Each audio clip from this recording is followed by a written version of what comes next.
বৃহস্পতিবার বিকেলে খোয়াই পুরাতন বাজার সীমান্ত খোয়াই থানার পুলিশ মিলে বিজেপির বাংলাদেশের পুলিশের হাতে এক বাংলাদেশি বৃদ্ধের মৃতদেহ হস্তান্তর করে। গত সোমবার খোয়াই সীমান্তের গৌরনগর এলাকা থেকে এই বৃদ্ধের মৃতদেহ উদ্ধার করেছিল পুলিশ।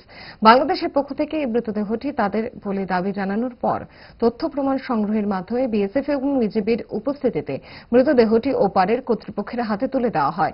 এই মৃতদেহ হস্তান্তরের সময় উপস্থিত ছিলেন বাংলাদেশের পক্ষে বিজেপির ৫৫ ব্যাটালিয়ন বাল্লা সেক্টরের কোম্পানি কমান্ড্যান্ট নাজমুল ইসলাম, চুনারুঘাট থানার ওসি শফিকুল ইসলাম এবং গাজীপুর ইউনিয়নের চেয়ারম্যান মোহাম্মদ আলী। ভারতের পক্ষে ছিলেন ১০৪ ব্যাটালিয়ন বিএসএফ এর কোম্পানি কমান্ড্যান্ট কুন্দন কুমার, খোয়াই থানার ওসি সুবীর মালাকার, মহকুমা পুলিশ আধিকারিক রঙ্গলাল দেববর্মা সহ অন্যান্যরা।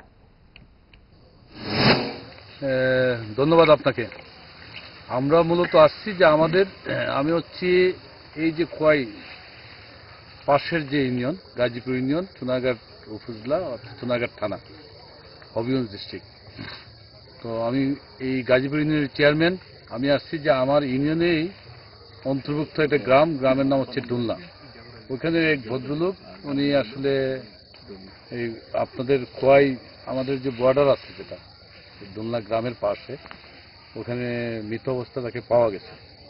তো এই ডেড বডি রিসিভ করার জন্য আমরা আসছি।